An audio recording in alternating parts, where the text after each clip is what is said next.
Hey guys, Screwman here, coming at you with another shed video. I'm going to be doing some maintenance.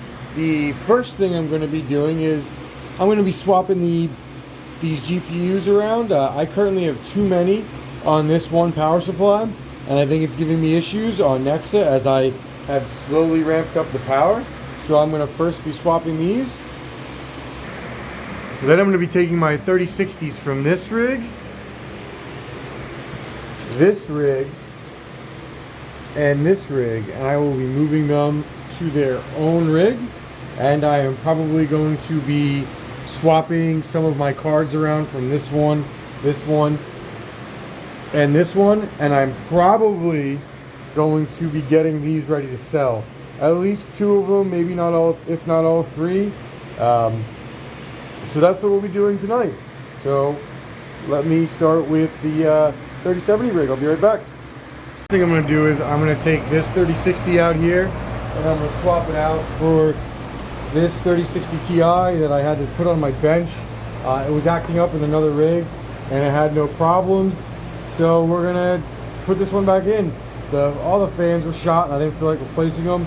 I might wire one into the fan shroud, into the fan controller. I don't know yet. I hate this 3060 Ti, but a 3060 Ti is a 3060 Ti. So I'll be right back. Alright, so I made that swap. There were no issues here. I basically, I didn't, like I said, I haven't wired this in yet. So I basically had to run it through a fan extender over here. So it's paired with the, so it's three 3060s and three 3070s on here with the 3900X mining Raptorium. You know, I don't mind doing these jerry rig stuff right now because I really don't want to spend money when the farm is barely making any money, and there's a reason I kept all these fans. And if I ever need to replace the fan shroud, I can always do it later. It's not like these parts are going to disappear. So here's this rig all finished up. The thing I would recommend, if possible, is to have some kind of bench in your shed if you have the room.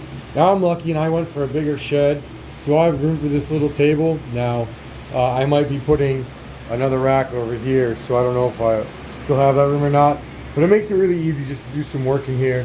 I shut the fans off to heat it up a little bit in here so it wouldn't be cold, and so I can get this done. So basically all I'm going to do is I'm probably just going to move this GPU over to this power supply, and on this rig I have matching EVGA GQ 1000 watts. I prefer all EVGA power supplies on ATXs so I can swap the cables out pretty easily. So it's never an issue.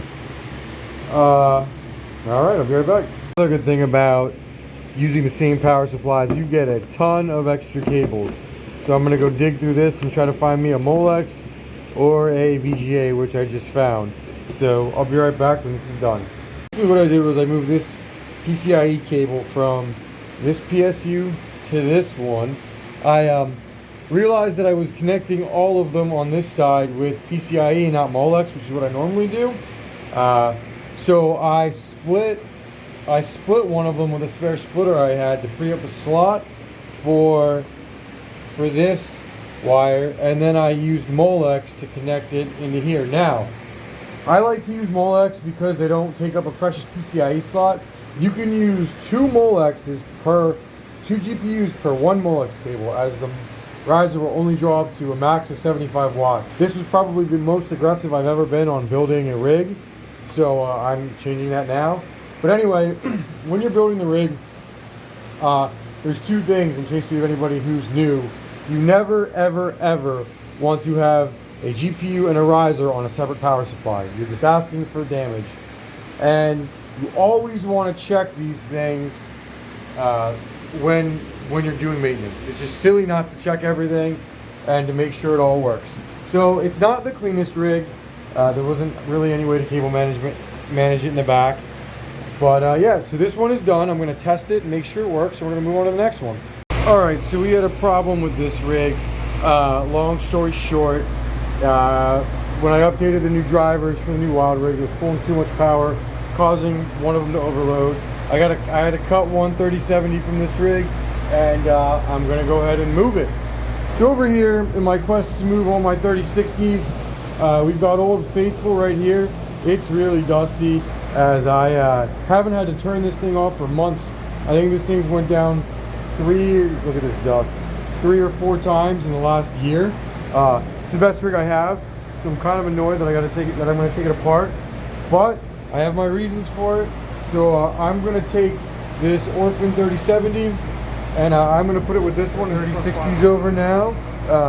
Launch day 3060, the only one I actually hit. I hit a bunch later on, but of course it's a Zotac. Of course I paid $500 for it, and ironically it was worth it. And of course it's got a dead fan, because why not? It's Zotac, right? Anyway, I'm going to put these in that other rig and I'll be right back. Alright, so this rig is finished. Basically what we did was we took the Touring series out and I replaced them with the 3060s I popped from the other rigs. We've got the 2 from the Frankenstein rig I was telling you about, the 1 from the that other rig that I did the swap out of, and then they're joining these 3, and everything is running great. So it's super dusty. I'm gonna blow it out real quick. It's super Frankensteined in here. There was oil on the rig. Yeah, I mean, I wouldn't recommend building a rig like this at all. But like I said, it was literally the most stable one I've ever had. So I did something right with it. So we're gonna dust it off and I'll be right back. One more thing, you should buy one of these. These are incredible. They're amazing. They work great. I'm gonna put a link down below. I haven't used a can of compressed air in months. Saved a ton of money on it. So don't fear, most of my GPUs are not this dirty, and I'm never selling these ones. They're workhorses. So yeah, these will never be on the used market. I'll just mine with them until they die. Anyway, I'll be right back when this is up and running. This frame is getting retired. I hate to spend any money, but the instant I find a frame that's cheap, I'm gonna be picking a new one up. This is ridiculous, and I don't want to deal with this any longer. So yeah, it looks like I think everything's running. We'll see shortly, and I'll get back to you. So it turns out that this rig did not play nice with the 30 series or with the 20 series. So now these 3 right here are without a home.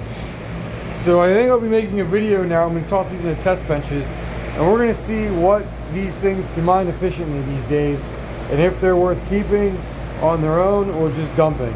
So that'll be my next video, or a video down the line.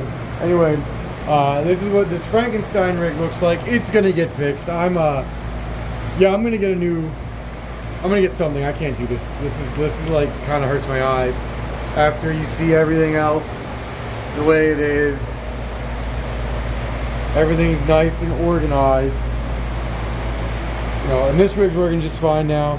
Everything's on Nexa right now. And I'll go over my profitability numbers in a minute. I just wanted to show you the work I did. I can't stress enough that I recommend having some kind of table like this.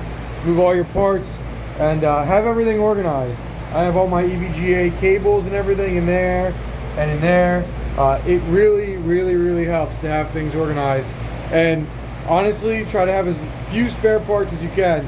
A lot of this stuff now is like I got it for free or partially for free in deals, and I sold most of everything that I don't think I'll ever buy again or I'll need again. So anyway, this is where I'm at. Again, everything's on Nexa. I made my changes. I'm pretty good. As far as buying GPUs this week, I sold some I sold a 3080 and some processors that I messed with. So I have some spare cash. Am I gonna buy now or wait? I'm gonna look and see what I find. But honestly, I'm literally only gonna buy 30 series or Big Navi. I'm not gonna buy anything older. And like I said, I don't even really like keeping these 5700 XTs. And I don't know if I'd buy them again, but they're fine right now, and they're so cheap that it probably makes sense just to hold on to them. And again, I didn't invest a lot in them. I paid less for all this than you pay for one of those in the bull market, so I can live with it. Anyway, I'll be right back with profitability, guys. I hope you enjoyed this weekly update to the Crude Shed. Unless I call it the Crude Shed. I'll be right back. So the first thing I want to go over, remember last week when I filmed this video, I told you that theoretically my profit per month was negative $14.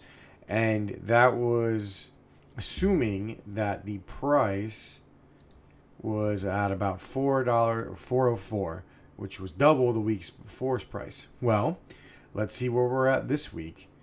So it looks like my gamble paid off, as we have been floating between 8 and 10 as far as the price goes, 8.55 as of filming this right now. Theoretically, if I had sold, which I'm actually kind of holding now because the price keeps going up, so it makes sense to hold and not sell, in my personal opinion, which isn't financial advice.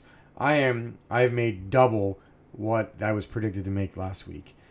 Now, as far as this week goes, now let's take a look at the current profitability for this week as I make the determination, am I staying on Nexa or not? Now, the first thing I want to do is I want to look at the hash. So if you look at last week, the hash was floating between 1 and 2 terahash, and the yield was starting to decrease. Let me show you what it is now.